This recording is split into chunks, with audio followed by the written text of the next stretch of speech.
Welcome, friends, it's the Movie Film Podcast. The Movie Film Podcast, enjoy the show.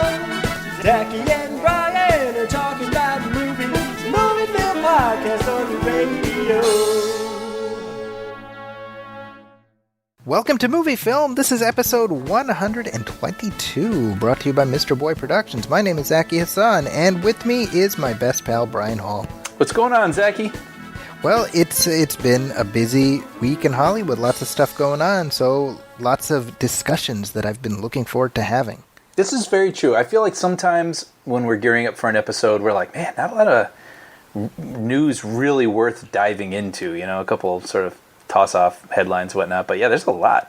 Seems like this week. Lots of stuff to discuss, plus obviously the new release that we will be unpacking at the tail end of this show, which is The Mummy, and I have not discussed even a little bit of what you thought about that movie, so Nope. I am ecstatic about the chance to talk about it with you. Yeah. But what's new? What have you seen other than The Mummy? You have seen The Mummy, yes? I have indeed. Okay. That is an experience you and I have shared. Yeah, yes. And I will get more into this later, why this is sort of fortuitous, but I saw for the very first time An American Werewolf in London. Really? You had never seen it before? Never seen it. It's from 1981. John Landis wrote, directed. I know it's like I don't know if it's a cult classic or a horror classic or whatever you want to call it. Kind of a cult classic, yeah. Yeah, and so someone had loaned it to me, like unwrapped in a DVD. Okay. And I'd just been sitting on the shelf, and because of all this Dark Universe talk, you know, with Universal and their resurgence or trying to bring back their monster movies, someone had talked to John Landis about it, and he mentioned American Werewolf in London, and I was like, oh yeah, I got that DVD.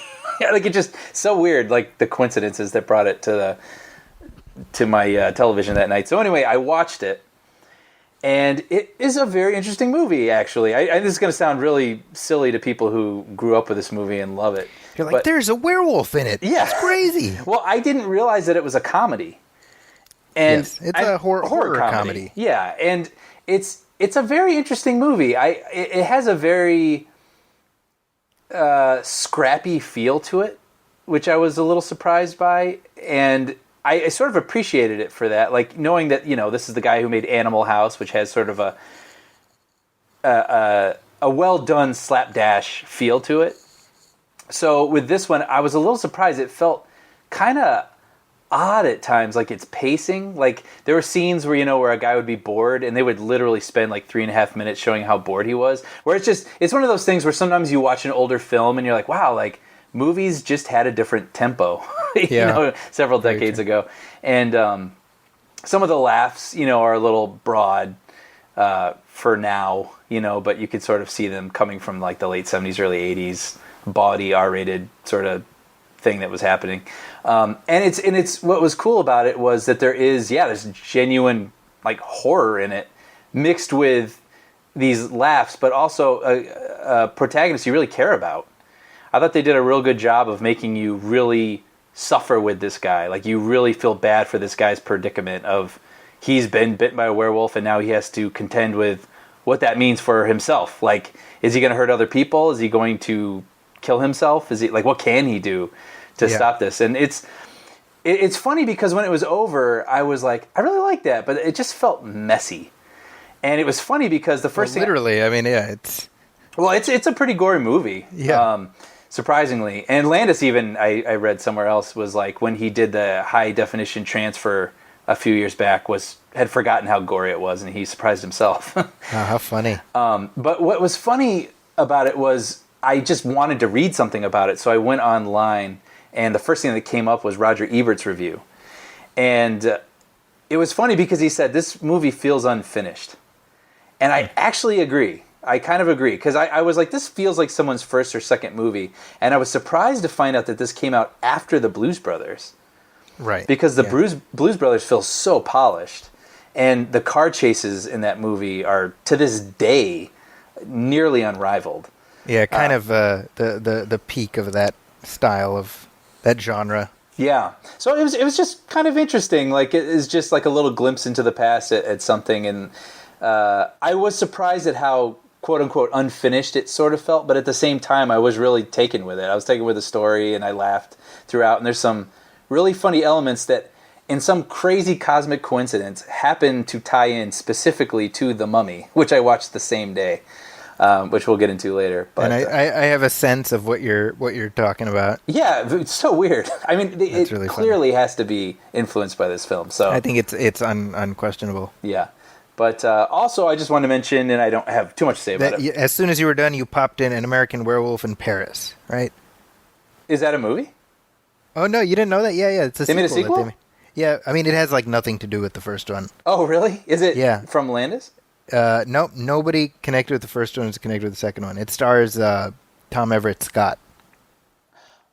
Oh. It's like 15 years later. I think, let's see, it must have been like 96, 97. American That- Werewolf in Paris. Interesting. Okay. I mean, I would not suggest seeking it out because it's pretty terrible. But Yeah. I mean, I guess it would technically be considered a sequel of sorts, I guess, even though it has no connection to it. Yeah. Interesting. Well, and I also have to say, too, I mean, it's so funny. I feel like I'm treading because I don't want to spoil this movie for anyone who hasn't seen it, even though it's so old. But it has a really talked about ending that I liked. Okay. And it seemed like for some people it works and for some people it doesn't. But there was something about how it just punches you in the face that I kind of liked. Mm-hmm. So, yeah, like kind of a cool old horror comedy. I guess you can sort of see the roots of what would lead to sort of, Scream and Cabin in the Woods and those sorts of some things. very cool Rick Baker practical effects Oh, yeah. of the kind that we don't see too often these days. Yeah. So it was fun. I was glad I checked that out.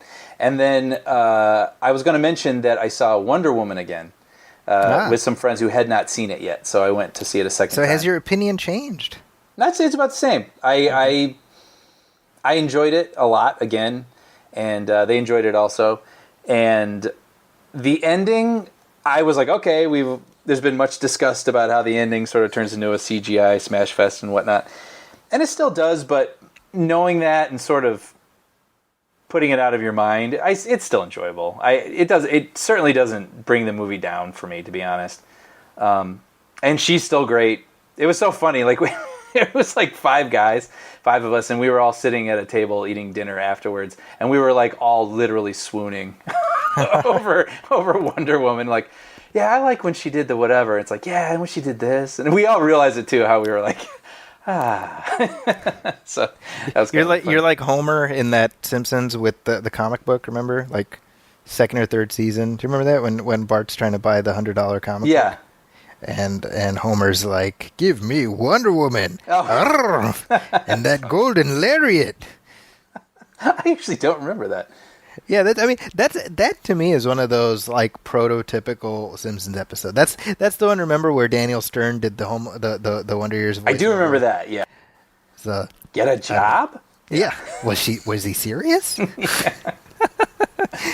But He yeah. didn't But yeah, say anything, enjoyed and it. neither did I. But Yeah. I could do the whole thing. I could do that. Bart, stop Bart. staring at me. Yeah, speaking of Wonder Woman, actually, I guest appeared on the BatmanOnFilm.com podcast earlier this week, and we had a fun discussion about Wonder Woman as well. So check that out, folks. That's I've appeared on that podcast a few times, so this was a fun one. Got to unpack the movie a little bit more. Nice. Yeah. I'll definitely check that out. I watched Predator this week. That movie celebrated its 30th anniversary earlier this week. So I was like, well, gather around, children. Let's watch Predator. No, I did not. I did not watch it with my kids, but I did watch it. And damned if that is not just a friggin' kick-ass movie still. I love that movie. You know? I can't think of another movie to compare it to. It's so unique, and what's really interesting is that it was kind of critically reviled at the time it came out as just kind of another Schwarzenegger kitsch fest. Mm. And really, when you think about it, I mean, other than Terminator and possibly Conan, I can't think of another Schwarzenegger joint that's had as much of an afterlife. Yeah. I would say Predator has had more of an afterlife than Conan, although that might be, debatable. But I would give it to Predator. Yeah, for sure. And it's it's one of those movies where it could be so... If you had those pages, that script, and you gave it to a different director, and you had a different score and different actors, it could have been a completely different movie. But it's handled so matter-of-factly.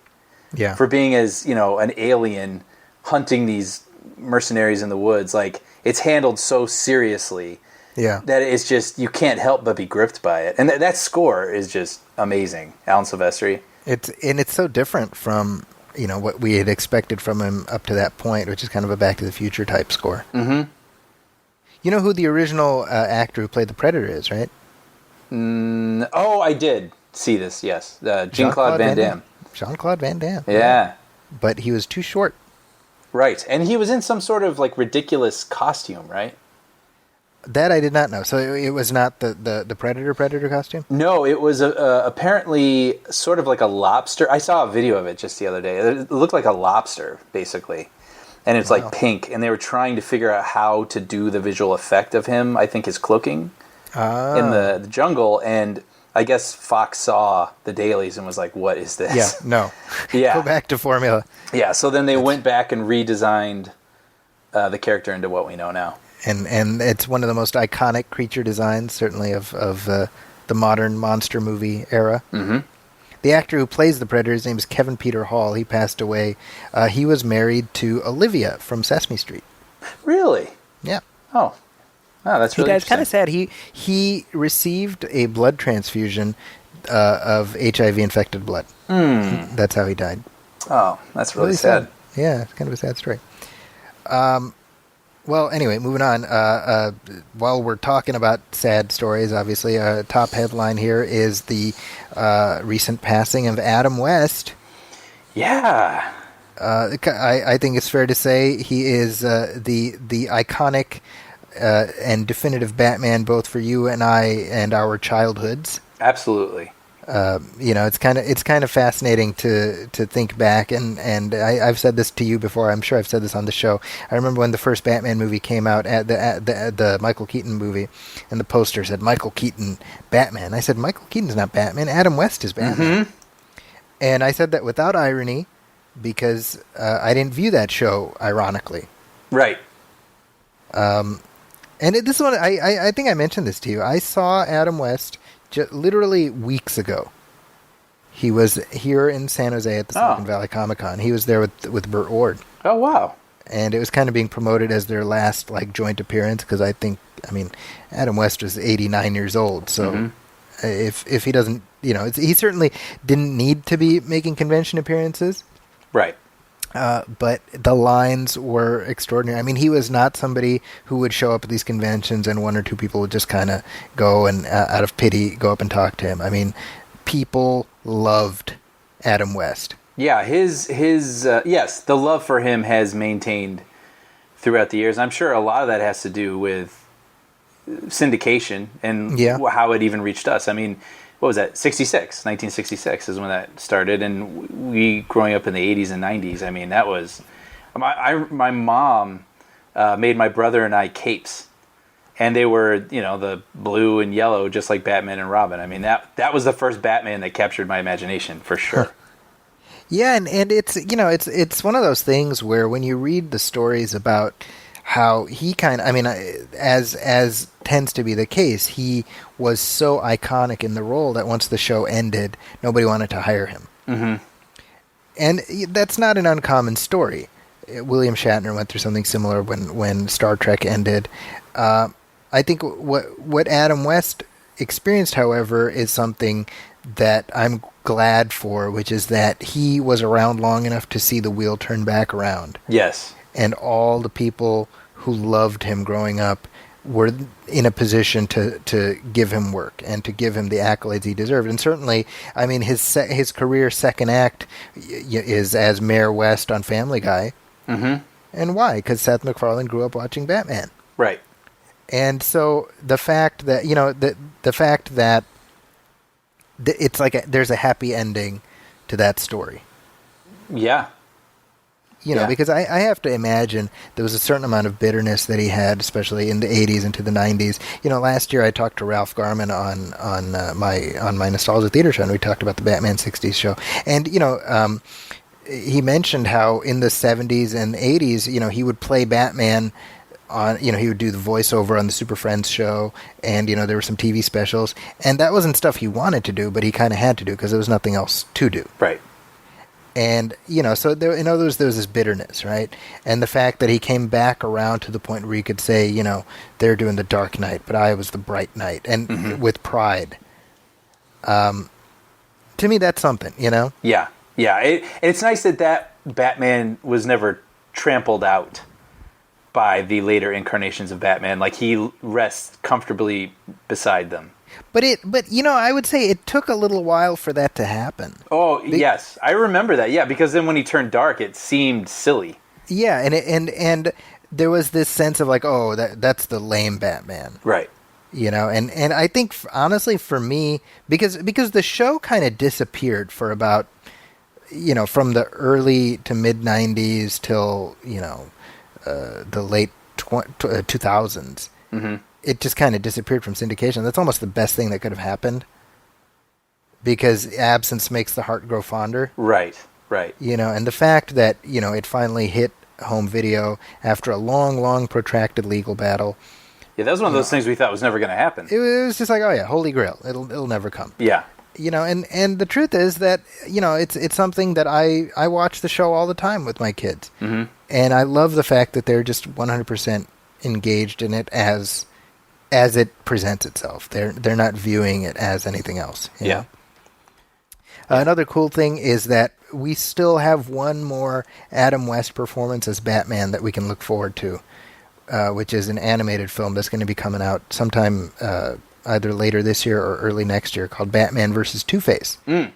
And I don't know if you saw this, but last year they came out with an animated movie called Batman Return of the Caped Crusaders. I did not see that. I saw that it existed. Yeah, so it's an animated version of the old 60s TV show. Mm-hmm. So they got Adam West, Burt Ward, and Julie Newmar, along with various people doing the villains. But it was, in essence, meant to exist in the same universe as the show. Right.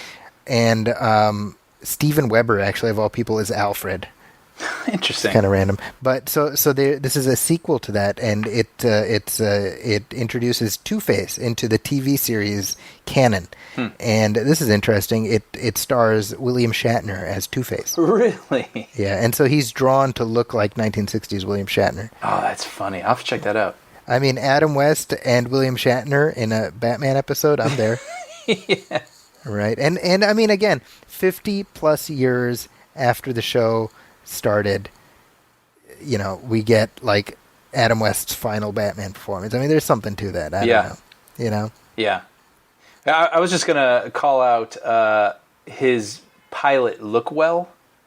Yes, I just saw it. Same here. Yeah, I just watched it the day he passed away, basically. Yeah, written by Conan O'Brien and Robert Smigel. Yeah. And it's sort of one of those, I wouldn't say fabled because it is available, but it was one of those things, I guess, before the internet where you had to find it on tape somewhere. But it was a pilot made for NBC. This is like early 90s. Yeah, early 90s. I think pre-Simpsons Conan, if I'm not mistaken.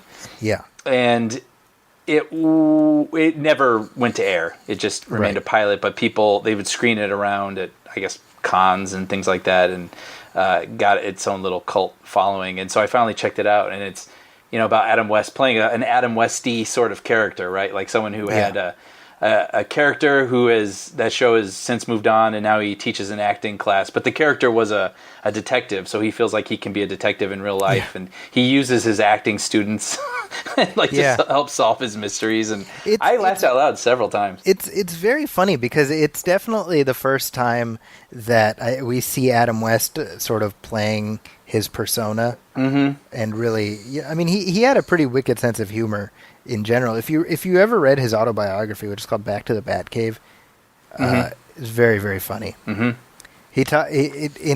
In there he talks about how there was a scene that they were filming where he's on a rooftop ledge, standing against the wall essentially, and it's like it's him and Yvonne Craig as Batgirl is right behind him, and he's supposed to reach back and like on her shoulder and stop her, but he basically reached back and grabbed her boob, And he's like, they're like, oh, Adam, you accidentally grabbed her chest. And he's in the book, he's just like, it wasn't an accident. Jeez. It seems like him and Burt Ward are pretty cheeky. Yeah, that's yeah, his book too. Adam West had his book. Burt Ward's book was called Boy Wonder: My Life in Tights. Right. And it's basically like, then I had sex with this girl. I know that's still. I've read both of them, and that's definitely what Burt Ward's is like. And then there was this girl, and on Tuesday there was this girl. Yeah, it was nuts. You wouldn't believe how many girls. Yeah. Today, not so much, but back then, yeah. Yeah. Well, while you're talking about Look Well, there was another show that Adam West was on, which is completely forgotten. It's dropped down the memory hole, and it was a Fox show called Danger Theater. I don't know. Yeah, and it lasted like 6 or 7 episodes, you know? And it was a half-hour thing that was divided into two, roughly like 10 or 11-minute segments. And the show was hosted by Robert Vaughn. You remember Robert Vaughn, right? Mm-hmm. And the one segment was called The Searcher. And it was basically about this guy who travels the country, and he's like a bounty hunter. He's the searcher. And he was played by Diedrich Bader from the Drew Carey Show. Right. Who was Batman, by the way, on Batman the Brave and the Bold. He was the voice. Oh, right. And then the second segment was called Tropical Punch. And that was like a Hawaii Five-0 type show. And it starred Adam West as like the Jack Lord character. And it was parody. It was like kind of like Police Squad type. Mm-hmm. But it was this really funny show that nobody remembers exists. No, I don't. I mean, I really wish someone would find a way to put that out because it's very funny. But it was just funny how it paired these two Batmen across time and space, like past Batman and future Batman. That's funny. It's out there, like on YouTube, or? I haven't looked for it, but I can't be the only one who remembers it. Mm-hmm. So I would imagine, Yeah. But it was very funny. Nice. But R.I.P. Adam West. We've talked before. Unfortunately, part of getting older is we're having to say goodbye to more and more of our heroes. A few years ago, when Leonard Nimoy passed away, that was kind of where it really hit me. Mm-hmm. And I would say this is a very close feeling to that, where you're just like, man. Not only is it sadness that Adam West is gone, but it's also sadness that we're getting older, and this type of thing forces you to confront that a little bit. Yeah. Yeah. Well, and it makes you wonder why we're wasting our time on a piddly little podcast like this. Yeah. What were you saying? Sorry. I was going to say it's worth mentioning, I guess, also today being Thursday, June 15th in Los Angeles, they're going to honor Adam West tonight by turning on a bat signal and displaying it on City Hall this evening. Wow. So they're having like a big ceremony about it. The mayor's going to be there. A bunch of guests that they haven't specified yet, but I was kind of looking forward to seeing that on the news tonight. It sounds like it could be pretty cool. That'll be something. Yeah. Today is also, by the way, as we're recording this on the 15th, it is the 12th anniversary of Batman Begins. When you said 12th, I was like, that's not that long ago. What is it? Yeah. But when you say 12, doesn't that feel like, wow, really 12 already? Yeah, it does and it doesn't, actually. I remember seeing that. That reminds me of a time in my life. That's true. I remember you, me, and Sean. We caught it at the very tail end of its run. Remember that? We had to find a theater that was still playing it, and it was like pretty far away. Remember that? Yeah. Oh yeah. Yeah. Tomorrow, the 16th of June, is the 25th anniversary of Batman Returns. Wow. There's all these Batman anniversaries, if you will. Yeah. They're all kind of clumped together. Yeah, it's kind of funny. It's to me, I associate that film, Batman Returns, with when I moved back to the States from Saudi Arabia because it had just come out. Oh, funny, yeah, I remember that very well. Actually, That's I remember seeing that in the theater. Stick pin in time, Yeah, yeah. What did you think of that movie when you saw it in the theaters? Because I know obviously Batman '89 was kind of a formative experience for you. For sure. I loved it. Returns? I mean, I was. Should I say my age? I was 12, I think. Wow. And I mean that was like perfect. Like Catwoman was, sexy, and Penguin was scary, and the music. I was really getting into scores, so the Danny Elfman stuff. It's was fantastic. That's like that's a great Elfman score.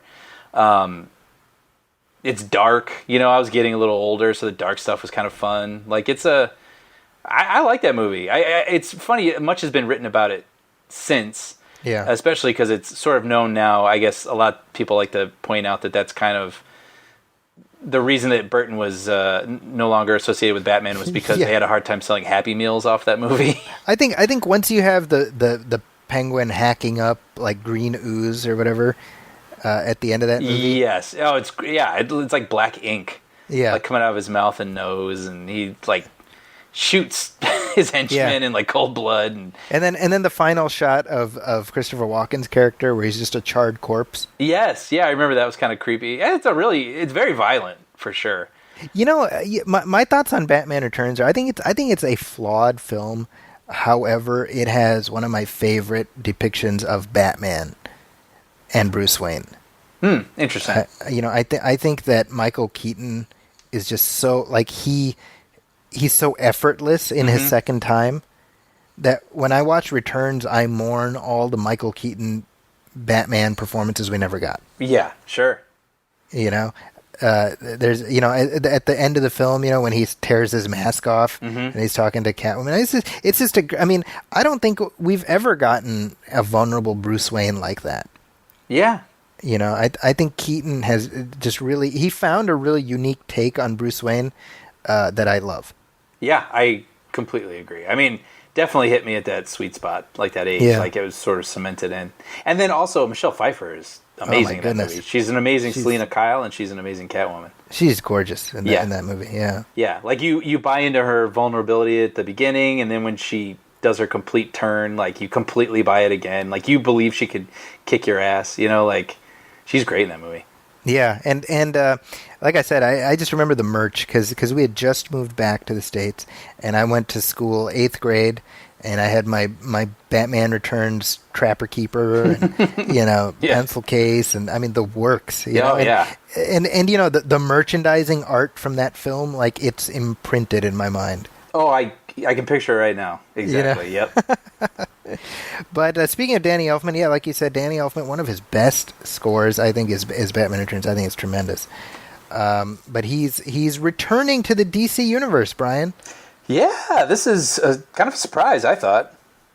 Well, I think it is, and it isn't. I think in the sense that we talked before about how there's been a creative shuffling at the Justice League film, not by design, but because of the unfortunate circumstances that Zack Snyder's daughter took her life, and so now Joss Whedon has come in to supervise anywhere from 8 to 12 weeks of additional shooting. Mm-hmm. And we talked about this before, that would seem to imply a pretty big reshaping, most likely. Mm-hmm. And so by virtue of the fact that Whedon is not only writing and directing this new stuff, he's also supervising post, they've brought in Danny Elfman to replace Junkie XL, who was going to do the score. Alone, not with Hans Zimmer? Not with Hans Zimmer. I see. Hans Zimmer's like, yeah, I'm done after Batman. That's my Hans Zimmer impression. Thank you. Well, he's going on tour now, so. Yeah, and I think Hans Zimmer felt like he basically said all he could say. Totally. Which I kind of understand. Yeah. I think I'm assuming he did BVS because his Superman music, he could kind of develop that a little bit more. Right. Which is great, by the way. I love that score, man. I do. Yeah, I still do. I agree. I think it's a distant second to the John Williams Superman music. Oh, for sure. But that's anything would be. Mm-hmm.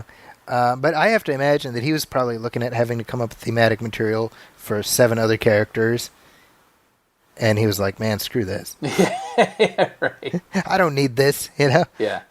But yeah, so Junkie XL is out. Danny Elfman is in. Danny Elfman did the music, uncredited for much of it, but he did a big chunk of the music for Avengers: Age of Ultron. Oh, I didn't know that. Yeah. So that's where him and Joss Whedon crossed paths previously. That's the connection. I did not know of that connection. But I don't know. I read this. First of all, I'm like, Danny Elfman. There's the nostalgic part of you where like, that's awesome. Mm-hmm. But I'm also like, if ever there was an opportunity to bring back the iconic Danny Elfman Batman music, This is it. Yeah, you think? Like they would I mean, ever? I don't know Yeah. that they would do it, but I'm also kind of like, well, why not do it? Is kind of my thought. That would be you. Well, you don't. I don't even need to say it. Of course, I'd be on board for that. Because there have been a bunch of Batman themes, right? It's not like Superman. There've been right. but if you had to nail down one other than the TV series one, it'd be the Danny Elfman one. You know what I mean? For sure. And I wonder if he would, what that even means to him. Like to be making music for the same character again all these years later. Is he interested in revisiting? Does he want to try something completely new? Like where, I mean, he sounds different. His music sounds different than it did Very much so, 30 some years ago. Yeah. So I'm curious. I mean, I'm a huge fan of his, and I feel like in the past 10 years or a little more, his music is sounding a little bit more like everyone else's.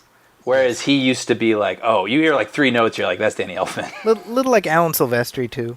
Yes. The same thing you can say about him, where there's a sameness to it.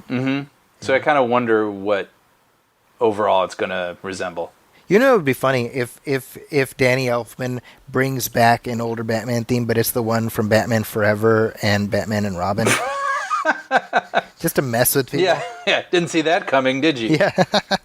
Suck on it, nerds. I think it would be a cool thing to do. I think that I don't think it would take you out of the movie. I think it would be sort of a cool acknowledgement of how that music transcends any one incarnation, or it should. You know? That doesn't mean I think they'll do it, but it almost it would feel like such a miss to have Danny Elfman back doing a movie with Batman in it, and he doesn't use his Batman music. I'm just picturing, this is like such a visual joke, it's not going to make sense, but like I'm just picturing Tim Burton in a theater like, wait, what?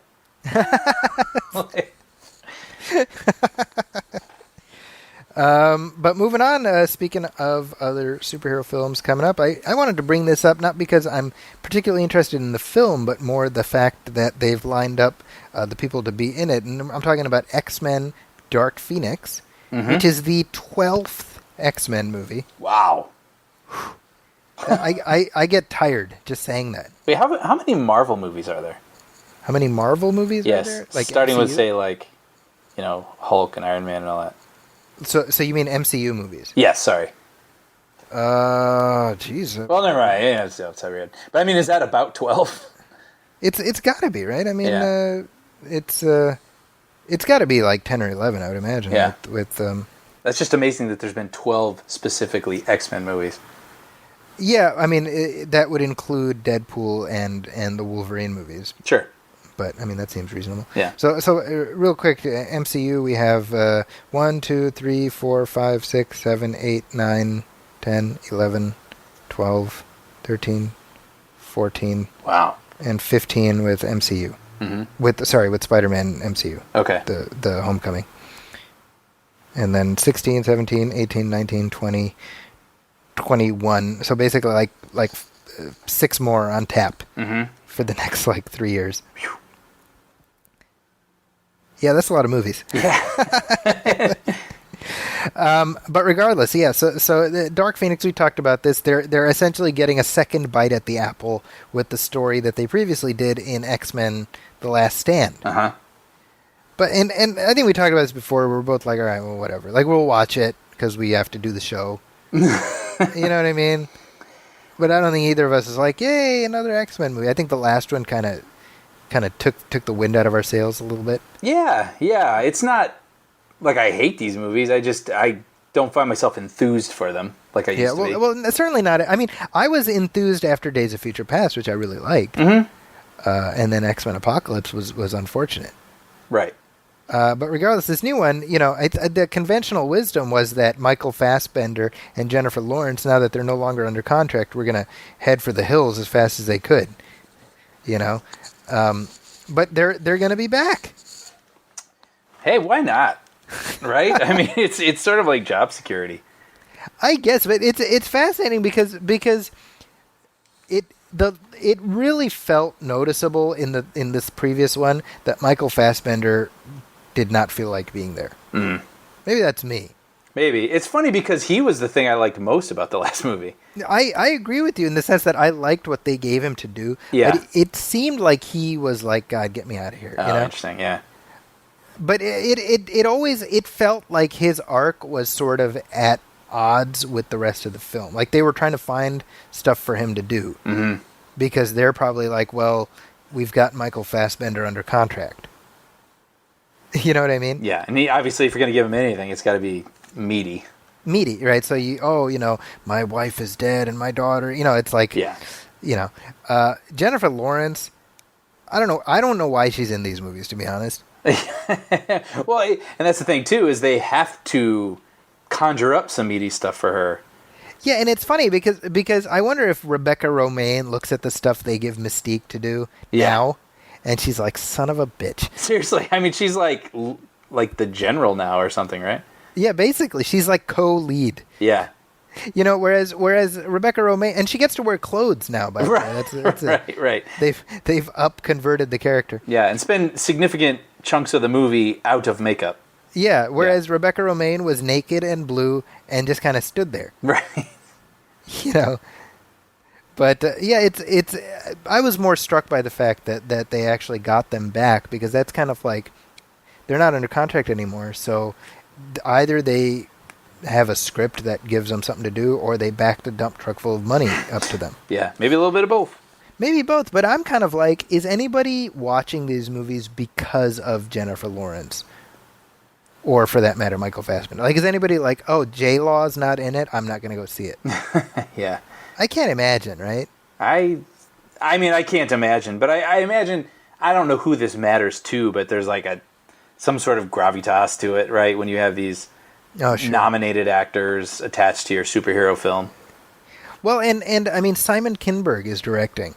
Right. Is this his directorial debut? It is, as far as I know. Now, he wrote Mr. and Mrs. Smith, did he not? Yes. So he's been kicking around as a writer for a while. He's been producing these X-Men movies. He produced Fantastic Four, which really should put him in movie jail forever, I would argue. Right. By the way, I don't know if you know this, the sequel to Fantastic Four was supposed to come out this past Friday. Oh, I forgot about that. It seems like studios, this is like their MO now, to get ahead of themselves and make these announce all these movies that these really presumptuous predictions about the many sequels. They're like Fantastic Four 2 through 6. We've got them scheduled from now until after the bomb drops. There's going to be irradiated cockroaches and Fantastic Four 6 will be screening. Right. So had it come out last week, it would have, of course, dominated, and it would have destroyed Wonder Woman, I'm sure. Right. But yeah, Simon Kinberg. So he's been producing these movies since like The Last Stand. Yeah, he's been sort of their godfather over there, right? A little bit of these Marvel films, at least, or. Although, again, I'm like, if this is your first time out, maybe don't hand somebody like a $200 million movie. It's funny how that works, right? I mean, I guess we've talked about this with the Star Wars films, how they've given these guys who've only directed smaller movies. But I guess, he hasn't even directed a movie. Yeah, I mean, is it just because the music stopped and he happened to be the one who didn't have, like. I'm sure that was something worked out in his contract. If he gives all of this to these films, at some point down the line, he gets to have one of his own.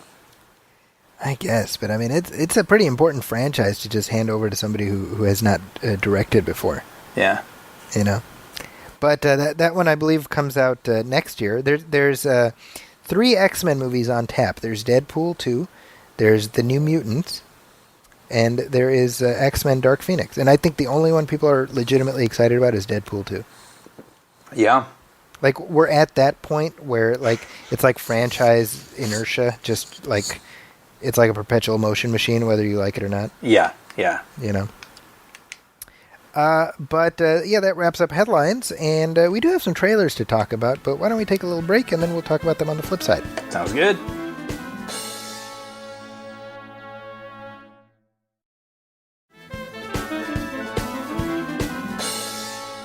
Well, Brian, we do have some trailers to discuss. Do we? We do indeed. So first up, we have Black Panther. Mm-hmm. This is about the radical movement for racial equality from the 70s and 60s. Mm-hmm. And how Forrest Gump stumbled into their party. That's right. So this is the big Marvel Universe movie, and we were just talking about how we're not excited about the X-Men movies particularly. This Marvel movie, I'm very excited about. Mm-hmm. I've watched the trailer like 6 times already. Oh wow! Just because people kind of there is sort of a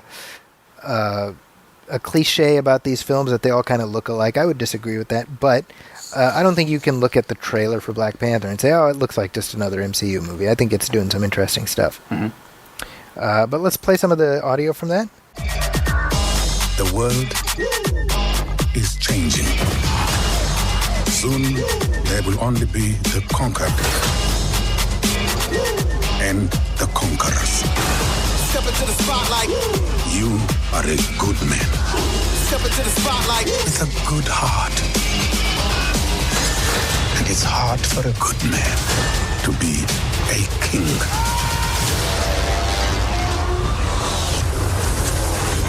So there we go. We got Chadwick Boseman, and there's Andy Serkis was in there. We got Martin. What's Freeman? his name? Martin Freeman. I was going to say Martin Short. I would be interested in that. But I'm a Black Panther fan, right? So I come at this as a fanboy. What's your opinion of this trailer? Really, with your familiar with the character being only the his appearance in Civil War. Yeah, this was funny. I was out of town in a bar in Portland during the NBA Finals, and this came on, and the whole place stopped to watch it. Really? Yeah, everybody was like really into this, and I was like, "Oh, okay." Like, I didn't even know what was going on. And How funny. yeah, and I have to say, because the first time I saw it, I did not hear it very well. Okay. I just saw it, and that is the impression that stuck with me. Is just like you say, like it's like I'm worried to say that I have superhero fatigue, because I don't think that I do. I still enjoy these films, and I still want to see a lot of these films, but I do feel like they're starting to run into one another a little bit. Where's this one end? Where's that one begin? And the ones that are standing out to me, much like Wonder Woman a week ago, are the ones that just feel different, right? Like, I mean, origin stories are almost always somewhat the same, but I just want to see something that feels different, and the stakes feel different, and the characters feel different.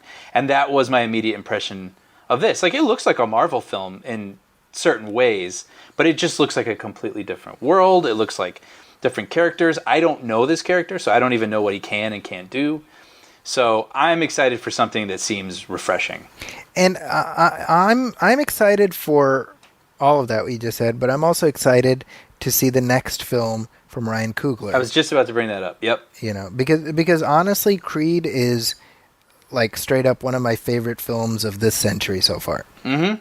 Creed is great. It really is, and Yeah. it holds up. And so the fact that Marvel got him essentially because they kind of snaked him away from Warner Brothers, because that's where the Creed sequel should be. I'm surprised we haven't heard anything about a Creed sequel, by the way. Yeah.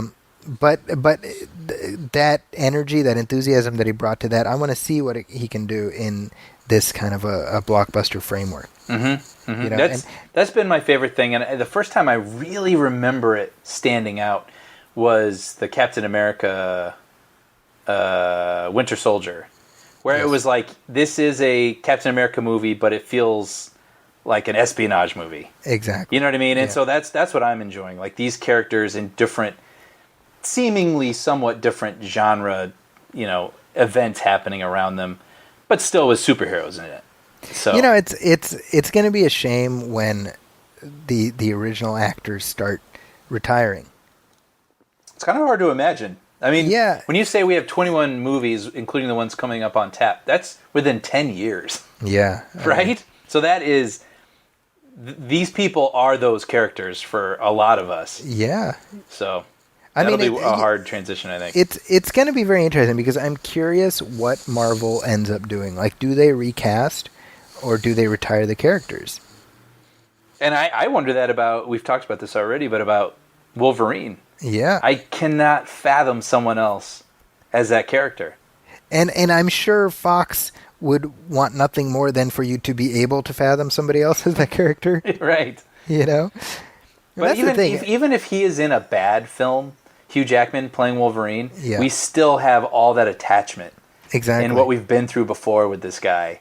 And it'll be really hard to start over. Yeah, and you can look at Robert Downey as Tony Stark, who I think when all is told, he'll end up outlasting Hugh Jackman in terms of number of films, if not number of years.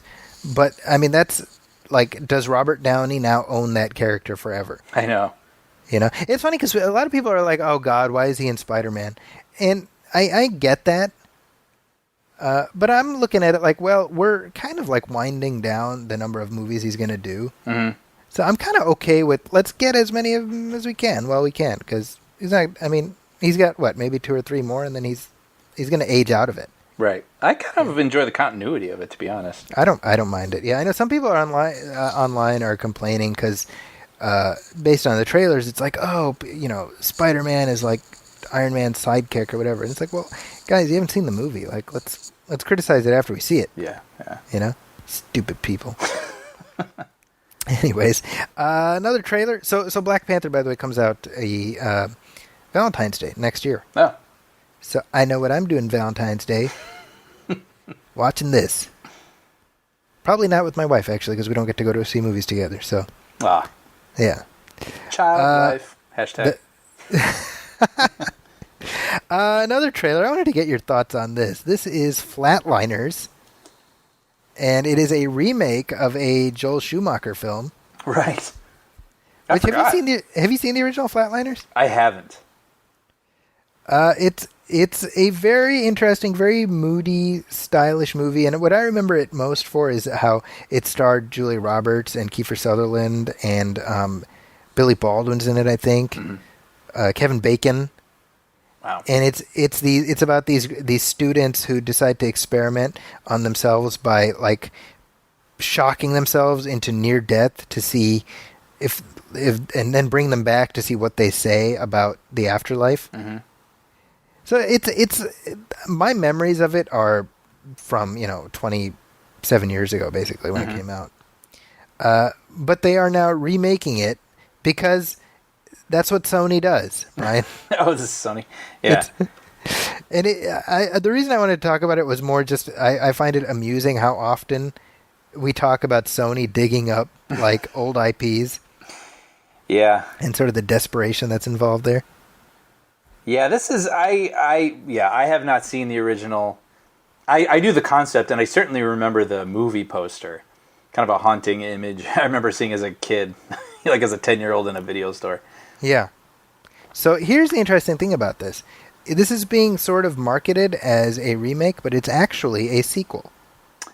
Oh, so they're going to find a file like, there are these kids 20 years ago. Basically, yeah, because Kiefer Sutherland is back in this one as his character. Oh, that's kind of cool, actually. That was but you wouldn't know that from the trailer. So let's play some of the audio from the trailer. Yeah. What happens to us after we die? The only way to find out is to see for ourselves. We could document that experience. Did you see a white light? It was more like pure energy. How is she playing the piano now? It's like her brain's been rewired. I'm going next. Charging 200. It's a good day to die. Clear. So, like I said, I watched the trailer and I'm like, man, why do you want to remake it? Not because I think the original is some inviolable masterpiece, but I'm just like, hey, do something new. But the fact that after doing a little digging, you find out it's a sequel, that makes me slightly more intrigued. Mm-hmm. You know? Yeah, I agree. The new one here, it stars Ellen Page, by the way. Box office gold, Ellen Page. I don't mind Ellen Page. This is no knock on Ellen Page, but the way they're putting her front and center, it's like, you want to see the new Ellen Page movie. That's funny. Who else do they have? They have Diego Luna, who might be a bigger draw, to be honest. Now, yeah, you're right. Yeah, and Nina Dobrev, who last time I saw her, I think was in Triple X. The Vin Diesel movie, not the show. But yeah, and Kiefer Sutherland as older version of previous Kiefer Sutherland. So the that in and of itself is the only thing that has me remotely interested. Did you see the trailer for this? Yes. So you not having seen the original, what was your reaction to this?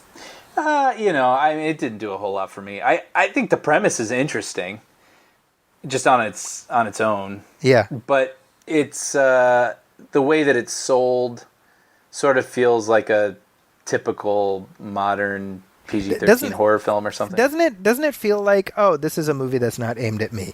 Kind of. I mean, it's like it's aimed at like my students. I'm sorry? It's aimed at like my students. Yeah, I can see that. And I was going to also say, and I've read articles about this. I mean, this isn't like some amazing discovery, but the people that cut trailers, I mean, it's a language.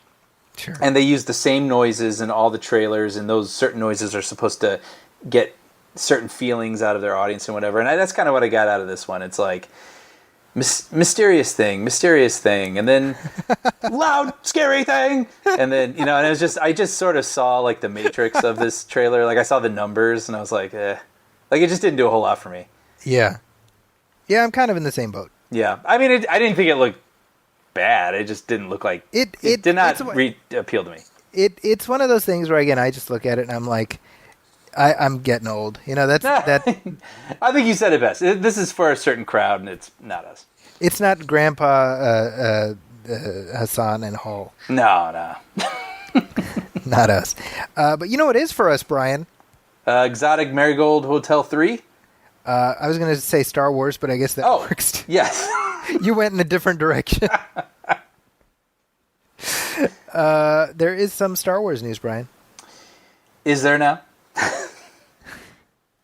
So let's cue the music. So what do we got, sir?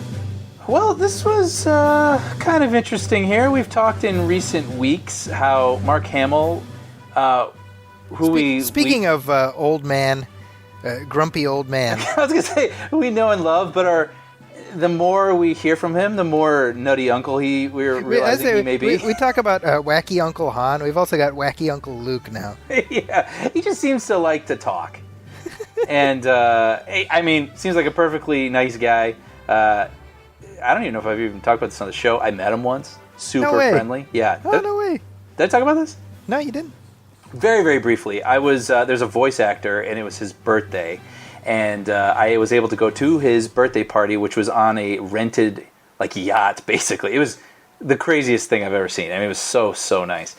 And Mark Hamill was there, and I kept staring at him. This was before Force Awakens was coming out, so he had the beard, and I was like, oh my gosh, So he had this was after Star Wars was coming back. You knew that. Yes, and we knew he had a beard. I think, you know what I mean, the very little that we knew before Force Awakens came out. So it was one of those things where I was like, that beard is in the new Star Wars I haven't seen yet. And that was really exciting. And then my girlfriend at the time, I think this is funny, but we would be eating dinner, and I would just be staring off, and she'd be like, "What?" And I was like, that's the guy who was on Dagobah. That's him. He was there. And so then later we'd be doing something, I'd be staring off, she's like, what? And I'd be like, he was on Jabba's sail barge. R2-D2 threw the lightsaber at him, and he caught it. I couldn't wrap my head around that human being was that guy.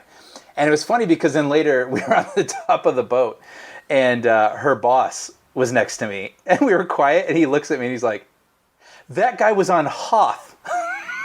Exactly like that. I couldn't believe it. I was like, right? So anyway, I was afraid to talk to him. I did not want to bother him. This was a private event kind of a thing.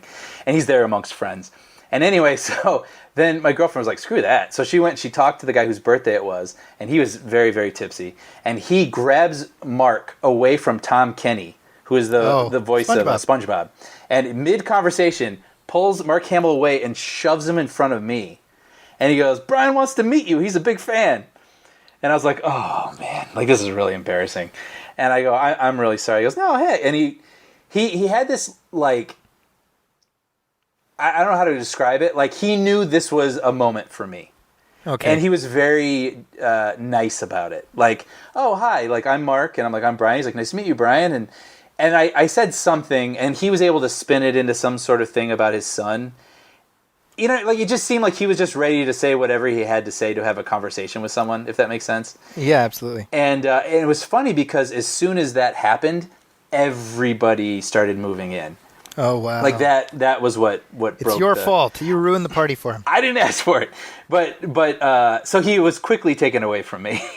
But I did get to shake his hand, and I did get to talk about Star Wars for a very, very split second. And then I turned to Tom Kenny, and I go, hey, man, I'm really sorry. That wasn't my idea, and I didn't mean to interrupt that conversation. And he goes, are you kidding me? That's the only way to get out of a conversation with Mark. Brian's Hollywood stories. So Yeah. I met him 2009. yes, I remember this. And this was at a convention, and he was there signing, and it's funny because he was there along with Carrie Fisher. Carrie Fisher autographs were like $30. Oh, wow. Mark Hamill autographs were $100. Wow. But I like entered my name in like a raffle, Oh, so I won basically a Mark Hamill autograph. that's awesome. Yeah, so that worked out. And I remember in hindsight, like the line for Mark Hamill was like out the door. Carrie Fisher had a pretty long line, but it was relatively much shorter. Mm-hmm. And with the benefit of hindsight, it's like I wish I'd gotten in line for her too. You know what I mean? Yeah, yeah. But this was way before any Star Wars sequels were a blink in anybody's eye. So he was a little bit heavier, you know. Mm-hmm. But my kids were very little at the time, so it was just me. I didn't go with my kids because this was 2009. So my oldest was 2, and my youngest he was a few months old, you know. Mm-hmm. And I remember telling him, I'm like, oh man, I wish my boys were a little older so I could have them meet you. And he's like, I remember him saying, don't bring him to a place like this. Really? That's really funny. Yeah. That's my memory of him, but he was very nice. Yeah, I at the time, like nowadays, if you want to get a picture, they charge you. Uh-huh. Like so, it's like autograph. But back then, it was like you could really quickly get a snap. But unfortunately, the person who took the picture messed it up. Ugh. So I never got the picture. But I have an autographed Luke Skywalker picture. Yeah. That is one of my cherished things. You've seen it. Yes, yeah, I remember it. So we both have good Mark Hamill experience. Yeah, it's really cool. Mark Hamill told a story, I want to say it was to Kevin Smith, where he talked about the fact that if somebody comes up to you and they want to meet you or whatever, all it takes is a few minutes for you to just give them a nice moment. Because if you manifest that you're pissed off or whatever, that's gonna become 100 stories. Right. And so I think it seems to me like he's. How can you not have the knowledge that you are the living embodiment of one of the most important icons of film history? Mm-hmm. Right, but I don't think he lets that get to him. Right. Like he could be super big-headed about it. That's what I'm saying, right? Right. And it doesn't seem like he is. No, and it's funny that thing you just said, that quote. You know, it's one thing like saying giving people that moment. It's one thing to say that. It's another thing to have the ability to do that. Right. And it seems like I said. I mean, I could tell he was able to have a conversation with anyone because he's sort of trained to do that and be friendly with anyone. Yeah. But it was nice. He was nice, and like he didn't have to. And so you get to have that moment where you're like, I met Mark Hamill, and it was really cool. Yeah, and I remember people started taking pictures, and someone was like, "You should go get a picture," and I was like, "No." Like you got your moment. Yeah, I got my moment, and You know. So, and it's funny, they were like, "You're gonna regret it," and I like to this day, I'm like, "No, actually, I don't." Like I'm kind of, I had my moment. I won't forget it. Yeah. It's funny, we're sorry, we're like going off on a tangent, but I do think that idea is just really interesting, right? Because a few weeks ago at the Silicon Valley Comic Con, like I was saying, I had purchased the like photo op with various Star Trek actors, and specifically I had gotten a photo op with Jonathan Frakes, who was Commander Riker on The Next Generation, right? And so we got the picture, but what I didn't realize is that these photo op things are so mechanical that it's like you go in, you stand there, smile, click, leave. Like you don't interact with them at all. And I mean, so- even like a hello or... I mean, it's so fast. It's Yeah, like, hi, yeah. click, it's like that, Yeah. You don't shake hands, nothing. And so we got out of there, and that's, I was thinking to myself, I was like, that's not, like, I'm glad for the picture, it's a really nice picture, but that wasn't what I wanted. I wanted to be able to just have a conversation. Mm-hmm. So, like, later on, Jonathan Frakes was at his table, so I actually paid again to get an autograph from him, because that allows you to actually say something, Like, oh, I really, like, this show meant something to me, and I really, oh, I'm watching it with my kids, and you talk for a few minutes. Mm-hmm. And I again, to what you're saying, like, the photo by itself, if there's nothing to go with it, Right.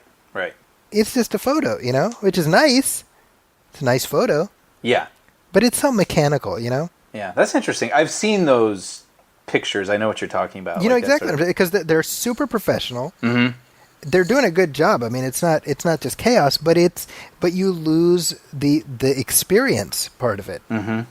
Unless just standing, in the vicinity with somebody is enough, which is fine, I guess. But I don't know. Maybe I'm spoiled too, because I get to do these interviews where I get to have really interesting conversations with people. Mm-hmm. Mm-hmm. Maybe that's part of it. And it seems like that didn't used to be the case, right? Like where you did get to, hi, Mark Hamill, back in 2009 or whatever. But now Yeah. where it's like, stand here, snap, Merry Yeah. Christmas, move along. You know Move what I mean? on. Like, Yeah, exactly. Yeah. Anyway, so what did Mark Hamill do before we went off on our tangent? Yeah, and actually, I'll just bring this back around just because I can with Ellen Page. I also got to go to this thing that was really cool where they were doing those live readings that Reitman's son, Jason Reitman, right? Yes. And she was Han Solo, right? Yeah, she played Han. They read Empire Strikes Back, and she played Han Solo, and Mark Hamill played the Emperor. How funny. Yeah, that was really cool. And he was like the narrator, I think, also? Yes. Yeah, and then, whatever. Anyway, that's just funny. And I want to be clear. I was not like dogging on Ellen Page. I have no problem with. Oh, no. I'm just, I didn't get that impression. yeah, just and if Ellen Page is listening, we love you on the Movie Film Show, Ellen. Yeah, she's great. She's got a lot of heavy lifting in Inception. I thought she did it well. There you go. So moving on, Mark Hamill. Mark Hamill recently, which we had talked about, said that he saw the script that Rian Johnson wrote for Episode 8 and disagreed with every facet of how Luke was handled in that story. Yeah. Which we were like, oh, snap. Yeah. But I guess he was interviewed by Variety at the Tony Awards recently, and this is his quote replying to that whole shenanigans.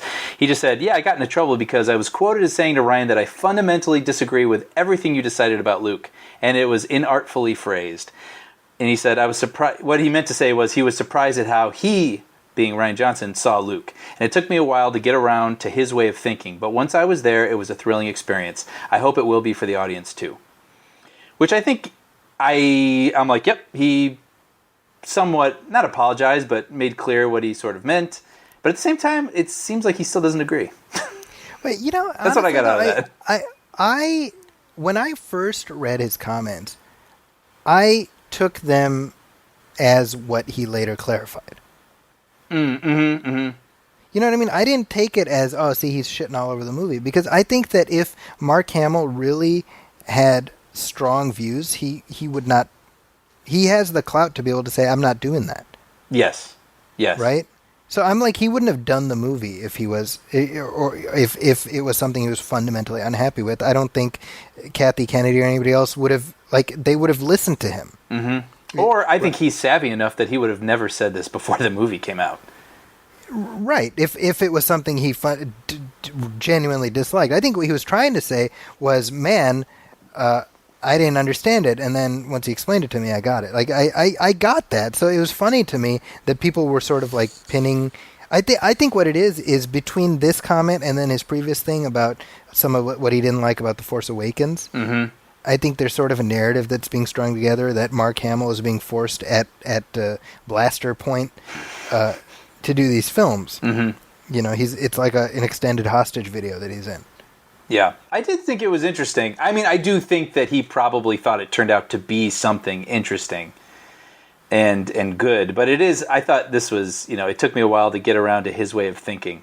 I mean, that sounds challenging, honestly. I mean, as a fan, that gives me concerns in terms of what did Rian Johnson do to Luke Skywalker. It makes me feel both. It scares me a little bit because you don't want to abandon... obviously you want to do something different to make it worth telling, but at the same time you don't want to change something you believe you understand after, hours and hours with this character. Right. But if it all works out, and there's no one's going to let this movie fail. Right. They're going to... Which is what we said about The Force Awakens as well. Yeah, and I feel like there is more of an opportunity for this movie to be challenging to fans, but I still don't think that they would do anything that would completely turn what we know and love on its face. Right. Right? So... Yeah, no, I agree with that. And we will know more. Obviously, we're less than 6 months away from The Last Jedi. Mm-hmm. It's crazy. Yeah, I know. It's creeping up. It doesn't feel like it. I don't feel like we're getting before we know it. The blitz that we got with the last one. Well, but even that, that was pretty. They parceled it out pretty methodically. Mm-hmm. I'm happy with it. It's coming, so we know it's coming. Yeah. Other Star Wars news? Yeah, we were also going to bring up that Colin Trevorrow, who we're starting to hear a little bit more from, I think in particular because of his film Book of Henry is coming out and he's doing press, but of course everyone wants to ask. Which is just getting savaged by critics in a way. Like, they have their long knives out for this thing. It kind of fascinating, huh? I did not expect that. I had actually been contacted about possibly interviewing him about the film, and I just couldn't make my schedule work with going to see the movie. Uh-huh. So it was in my awareness only because of that. And then the reviews one by one have come out, and people who, Chris Bumbray from Joe Blow, who I tend to trust his take. He just took a hacksaw to this thing. Oh, I don't know if I saw his review yet. I saw others, and they were saying it's not so bad. It's worth checking out as a curiosity. They're saying don't waste your time. People are like, this is a how did this get made episode waiting to happen. That's not a good sign. No, that's the guy who's handling the last film in this new trilogy. That's what I was thinking, and it's funny because generally speaking, whenever I read interviews with Colin Trevorrow, I find him to be pretty impressive in that he. Like when he talked about Jurassic World before that movie came out, I was like, man, he really has a good handle on how to approach this. Yeah, he was also on Nerdist, I want to say, and I thought he seems sort of cold. Mm-hmm. That's just my superficial impression of him from pictures and things and whatnot. But like listening to him talk, yeah, he's very thoughtful, and I was impressed by him, and it changed my opinion on him. But it's interesting because Safety Not Guaranteed I thought was fine. Yeah, I thought it wasn't, the mind-blowing thing it could have been, but I appreciated the sort of out-of-the-box thinking that story was. Jurassic World, I enjoyed, watching once, and then as I've gone back and caught parts of it on cable, I find myself a little, falling out of interest in it and turning the channel and whatnot. Like, I don't know that it holds up like... Well, what could? The first Jurassic Park, but... Yeah, that's a high bar. Yeah. He handled something with that scope pretty well, but I don't know that the story is something that stuck with me, or the characters for that matter. So then you hear this about the last film that will be coming out from him before he does Episode 9, and it's like, ugh. But he gave some comments that I thought were pretty interesting. Yeah, well, so this is... And actually, these comments are even more interesting in light of the film that just came out.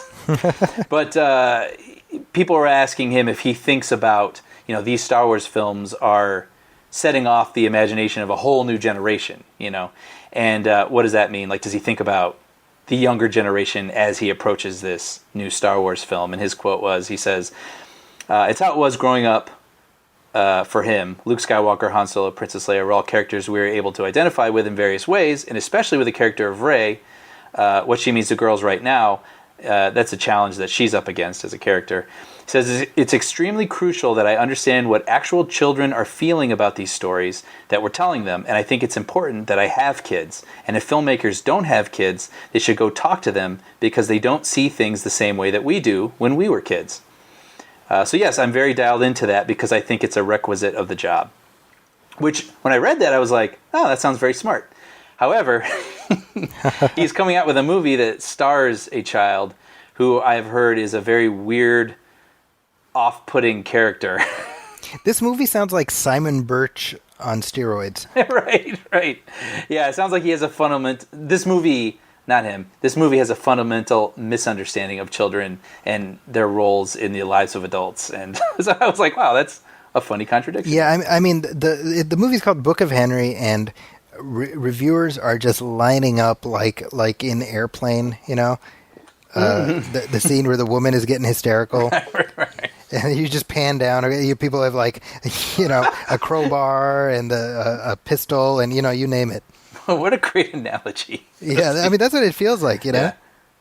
Yeah. But yeah, so Colin Trevorrow is doing episode 9, so we will, I'm sure, have more to talk about with that. Yeah. Why don't we take one more break and then we'll do our spoiler conversation for this episode.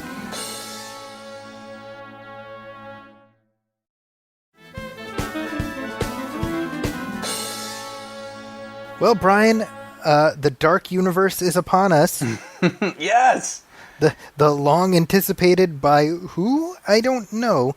Dark Universe debuted this past weekend. Now, if you remember, the Dark Universe technically debuted 2 years ago with Dracula Untold. Yeah.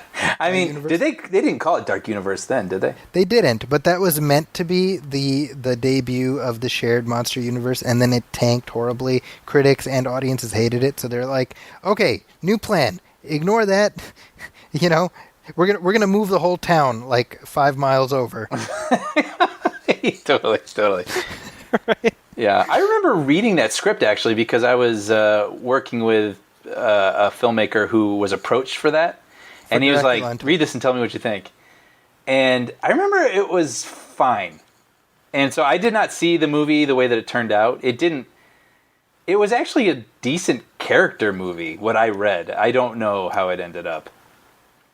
So.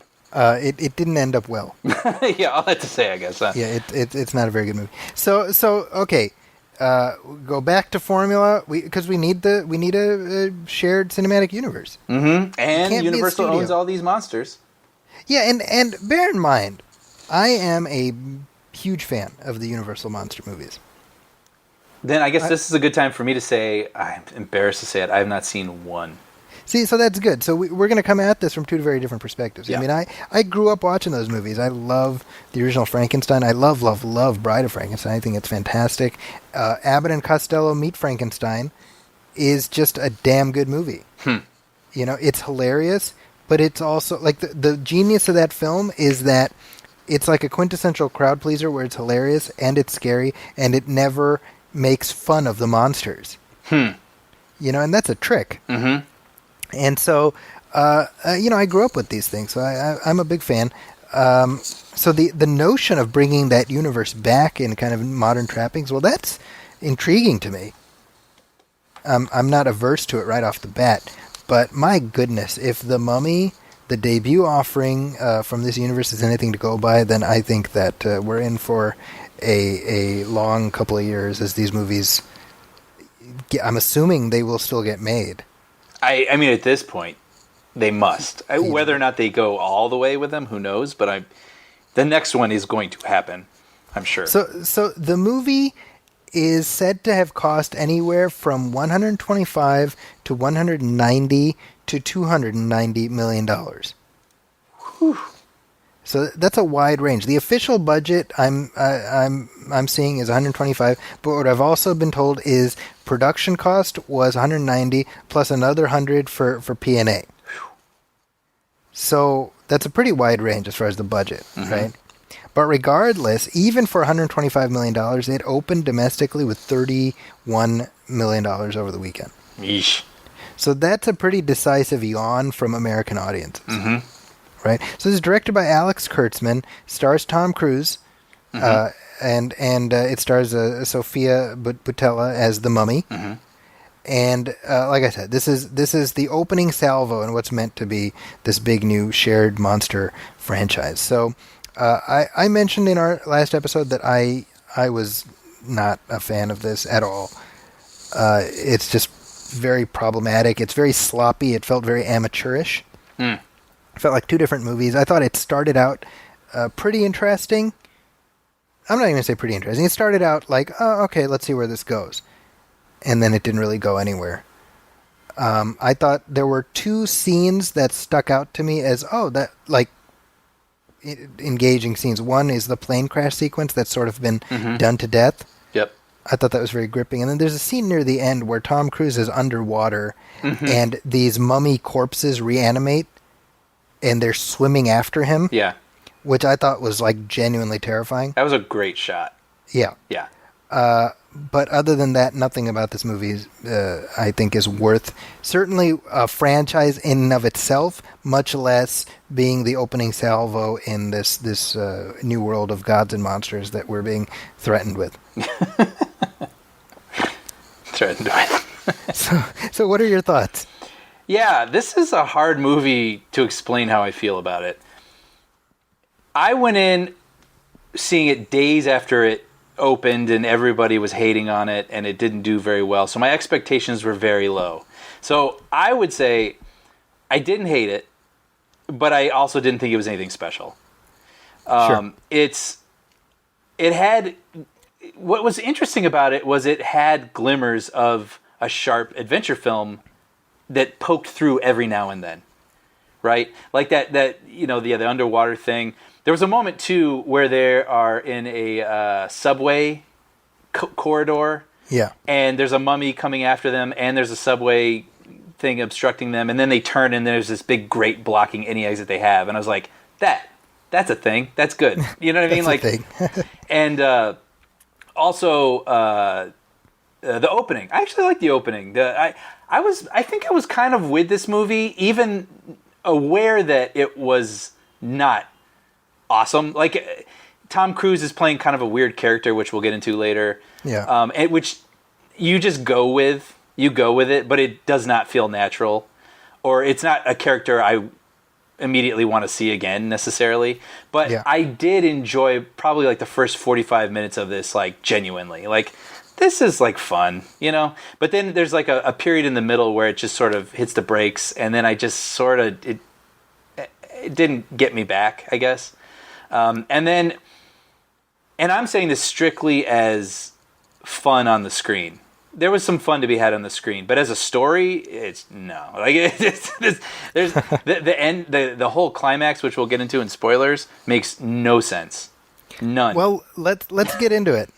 Yeah, well, and I'll say also real quick, it's interesting because these are supposed to be remakes of horror films, but there's like this weird sort of tone where it doesn't really feel like a horror film, right? I don't know that you can call this a horror movie at all. No. And the last thing I'll say before we go to spoiler wall was, I can't remember, and forgive me. Did you see Assassin's Creed? I did not. Okay, so someone loaned me Assassin's Creed, and I popped it in one night, and I literally cannot explain to you how unmoved I was by what I was watching. Like, I was not thrilled by it. I was not intrigued by it. I was not brought into it 1%. And it started to fascinate me. I was like, there is your lack of reaction. Yeah, I was like, there is action happening on the screen, and I am feeling nothing. It was a weird feeling. I can't remember the last movie that made me feel Would you have liked it when you were a kid? Nothing. And so, with that fresh in my mind, I did not feel that toward this. I thought this had some fun. The best way I can describe it was it reminded me of like the Mummy ride at Universal Studios, which is based on the other Mummy. Where it's like, yeah, there's some fun to be had, but it's very superficial, very on the surface. You're gonna go, oh, a couple times. You know what's funny though, Brian, is that what this movie has done is all it's done is raise the estimation of those previous films. That has happened everywhere. Yeah. I'm seeing so many things written about that. This is the thing, right? See, it's and I don't think those films necessarily even deserve it. Yeah, it's kind of like how Donald Trump, his biggest accomplishment has been making people really miss Obama. Right. Right? And really now people are missing George W. Bush. Yeah. So that's kind of this because you know, I mean, I liked those for what they are, and I do have a soft spot at least for those earlier two, but they're not.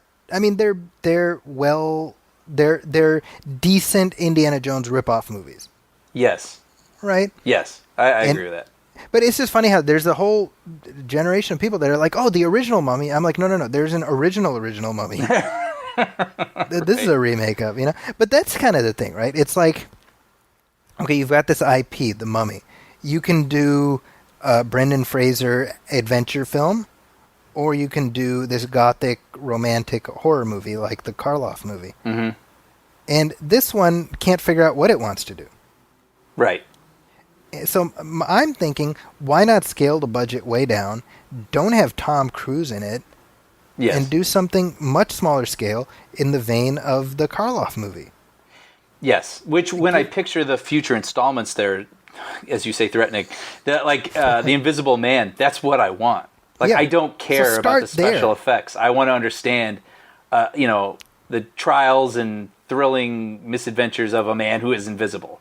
Yeah. Like, but going back to what I was saying about this being sort of like a roller coaster ride, like when I think of the things I liked in this movie, there's a part where like a double-decker bus turns on its side and is racing, threatening to crush Tom Cruise, and like I think he bursts through, like he turns in such a way that he bursts through the front window. Yeah. And the bus kind of slides. He slides through the bus as it's sliding, and I was like, "That's cool." So like every now and then I had those like, "Oh, okay," you know. But in the end, I mean, it never really added up to anything. So this is like the epitome of it's Friday, you want to watch something, and you don't want to think about it. Like it's fine. I hate saying that because it sounds so wishy-washy, but that's what it is. Like I think you're giving this movie too much credit, because I think it's like, read a book, find something else to do. Yeah, I mean, let's put it this way. It's not as bad as Independence Day 2. Yeah, but that's, I mean, that to me was like the ultimate like waste of time.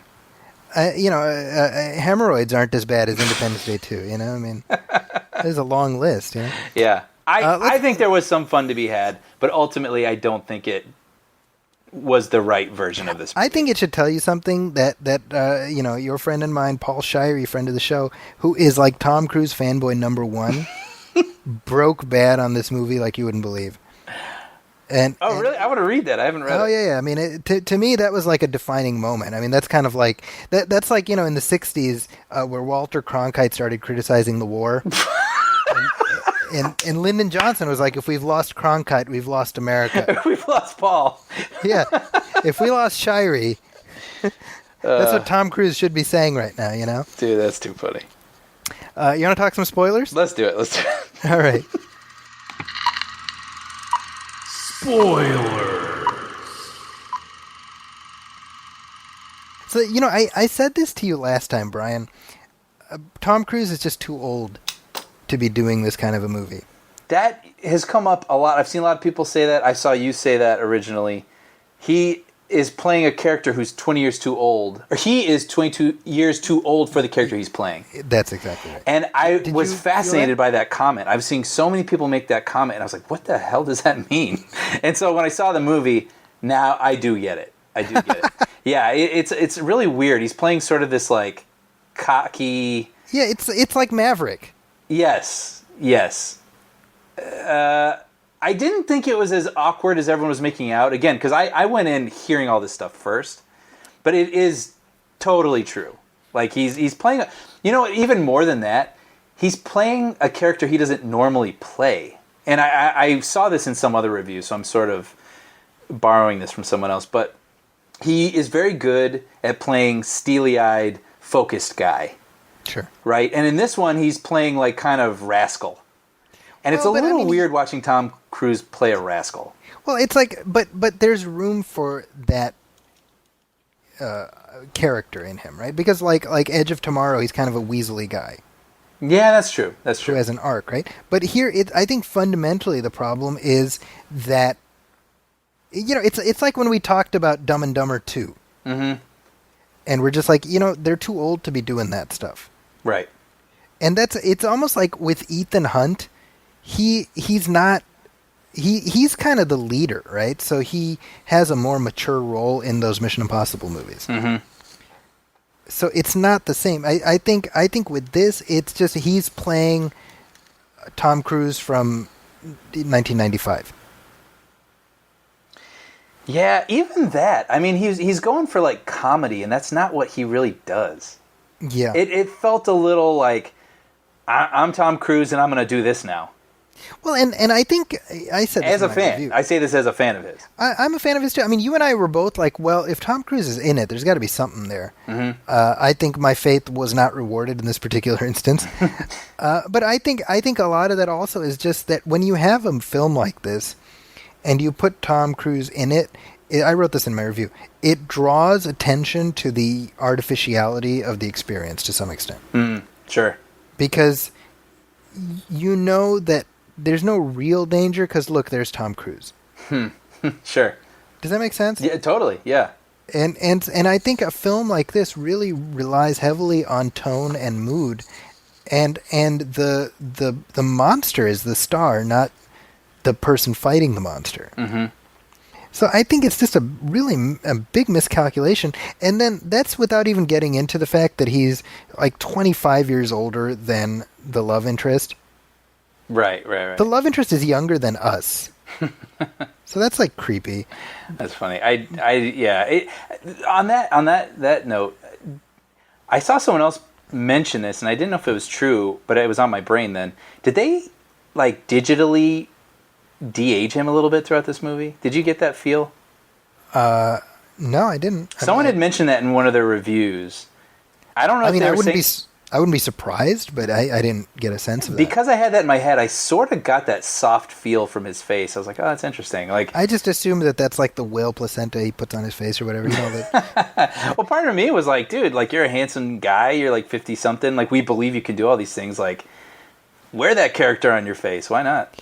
Yeah, I mean, I think Tom Cruise has benefited from obviously sort of winning the genetic lottery a little bit.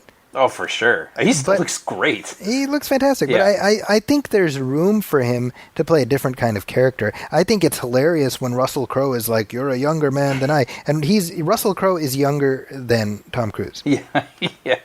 I saw someone else mention that. That's pretty funny. And what I said last time, I'm curious what you think. I thought that the Russell Crowe stuff, I found that kind of interesting. In that Yeah. the overall story, I was like, oh, I'm kind of curious where this is going to go, and I found it far more interesting than the story itself. That's funny. See, that's actually the moment where it started to slow down for me a little bit. Okay. In the middle, I don't have anything wrong with the notion of it. Yeah. But yeah, I kind of wanted to stick with the mummy stuff. Like, there's a part where the mummy gets in his head, this character's head, right? And they're fleeing her, Tom Cruise and the woman, and then he drives back to her and didn't realize he was doing it. And I was like, I want to see that. That's kind of clever. Yeah, like that's the stuff I kind of want to see, like where he's sort of under her spell and she's got these powers, and what do those powers look like in modern day? And I feel like they sort of do that with the Sandstorm, even though that felt a little boring, and like we've been there before. But yeah, like this ancient monster is in modern times. Like it would have been kind of cool to see that played with a little bit more, you know? But you know, the other thing I thought is like if you have Sophia Boutella, who is just sexy and alluring, how are you going to have her like playing this decaying, you know, she's kind of falling apart and whatever. Why don't you take advantage of what she offers too then? That's funny. I made a note about that too. I said, well, because I've had a crush on her since Kingsman. Yeah. And so I don't know if it's because I'm like particularly drawn to her in some ways, but like she makes an impression in every movie she's in. And I felt like she made an impression in this movie too. I mean, that she could have been utilized better. I agree with that. But I just feel like at the very least, with the little she was given, she did make an impression. Well, so I mean, and actually, that's not a defense. I'm just saying I'm giving kudos to her. I agree with that. I think she does what she can with what she's given. Yes. Now I want to ask you, could you make heads or tails out of the ending of this movie?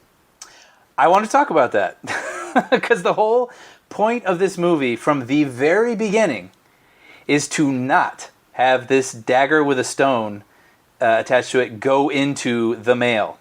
Yes. Right? So this mummy, or before she's a mummy even, she's supposed to stab this person and some evil dark lord is going to go into this male's body.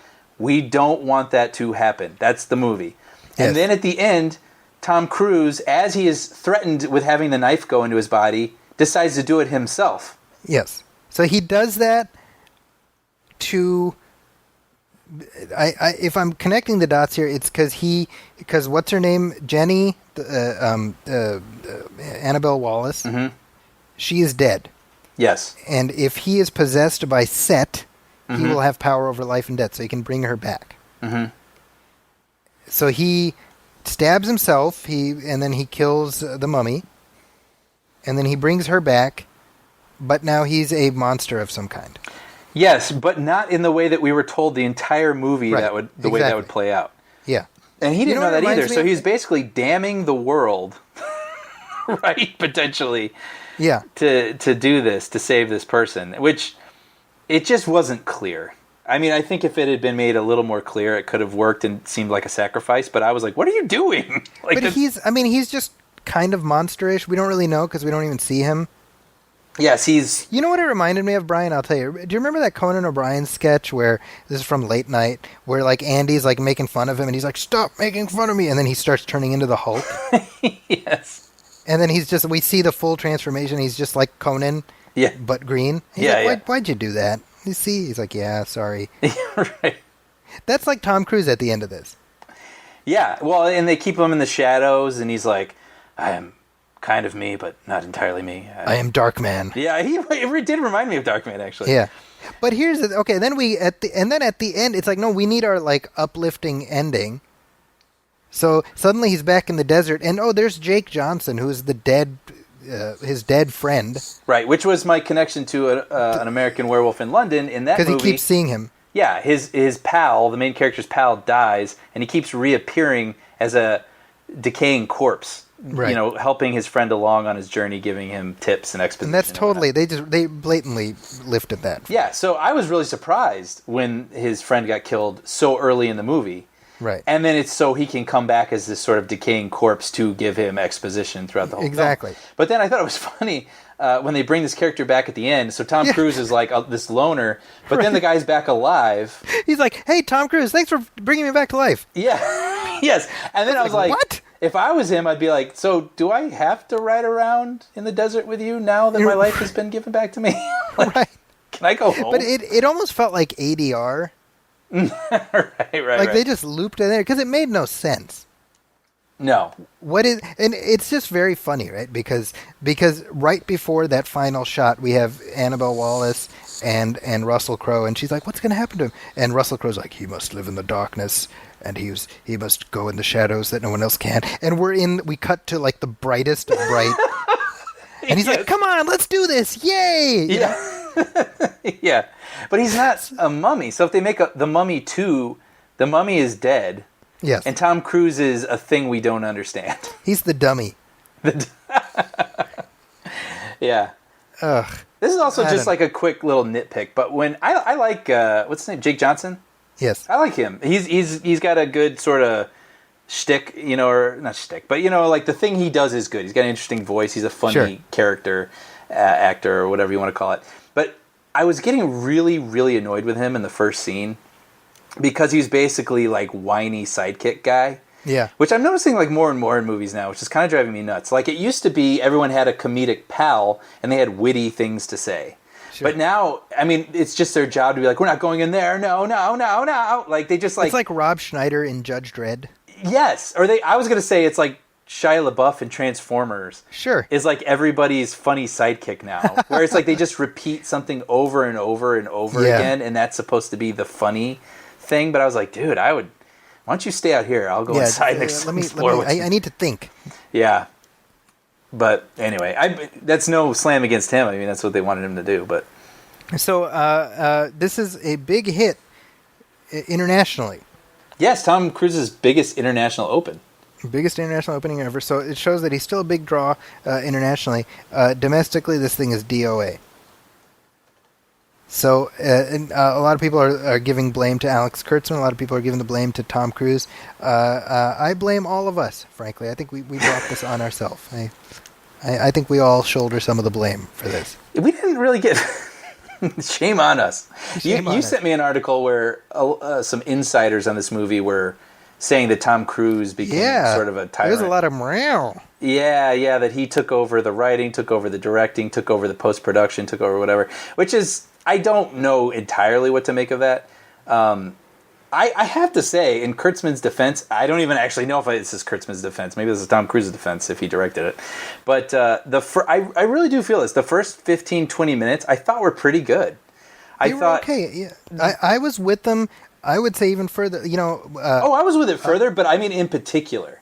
I thought there were some really good shots. Like when they find that tomb and they're standing on the edge of this sort of opening and the light spilling in, you can see their three silhouettes. I was like, that's a good shot. And the plane crash sequence was, I think, really well executed. Yeah.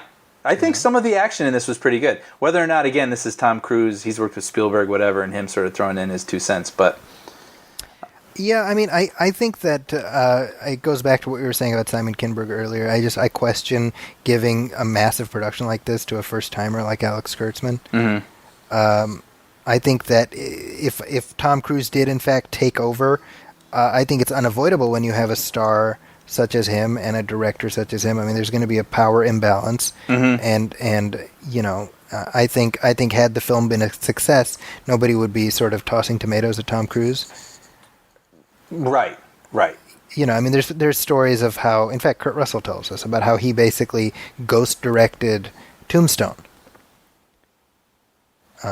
Because George Cosmatos was kind of out of his depth a little bit. Mm-hmm. But that movie turned out so well that nobody's like, oh, see, you have this star, what an ego, or whatever. Right. It's just you go with it. And I think had this film turned out differently, it would have been, nobody would be saying anything. But I think it's a fundamentally flawed product, and that's the problem right there, is that it was treated as a product that needs to exist as a cog in this very elaborate machine rather than just a compelling film that lends itself to extrapolation in other different directions. There you go. I don't disagree. So Brian says if you're home on Friday night and you're a pathetic loser because you don't have any friends to hang out with and you happen to see The Mummy on. This is like Friday night Amazon streaming. There you go. Yeah. I say, again, read a book or watch the Karloff Mummy. Watch the original one from 1932. Which I should do. You should go through them. I'd be curious to get your thoughts. I mean, I wrote an article for Fandor last Halloween where I talked about the Universal monsters, and that's what I said. I said this is the first cinematic universe, and that's pretty darn cool when we're living in an age of nothing but cinematic universes. It started with Universal. Yeah. I would have loved nothing more than to see Universal now take an approach where they find a way to somehow incorporate the mythology of those earlier films. Mm-hmm. What this film did do, which I thought was clever, was a slight nod to the 1999 Mummy, which is when they're in the library. Yeah.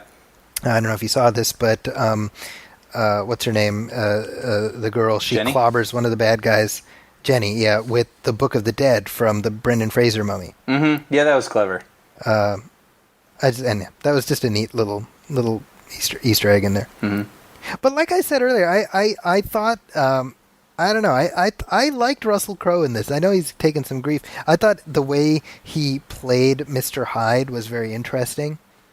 Yeah. I don't think he did anything. I thought he was fine. I think there's sort of a version of Mr. Hyde that we think of, and he did something different where he's kind of like a Cockney asshole. Right. Yeah. Which I thought was clever, and I thought the conceit of he puts his handprint and it says Jekyll, and he turns to Hyde, and then he puts the handprint on there and it says Hyde. Yeah. The idea that it reads him as a different person. I don't know. That was the stuff where I was like, I'm curious to see them develop this stuff. Yeah. But the movie itself, swing and a miss for me. Yeah. I mean, I can't disagree. I mean, because I like I said, like the ending doesn't make sense to me. But I just, like I said, it's a roller coaster ride. If you just want to hop on and just kind of go along and feel the wind against your face for a little bit. Wooden roller coaster.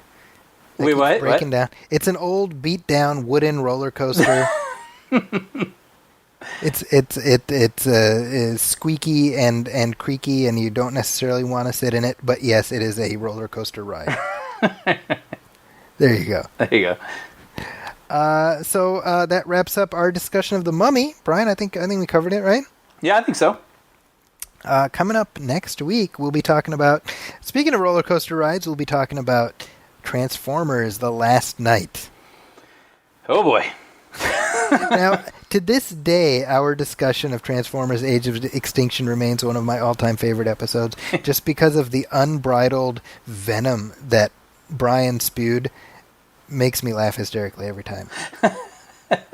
So that alone makes me want to see the movie and want to discuss it. So that'll be coming up in right around a week from now. And buckle up. Buckle up, yeah.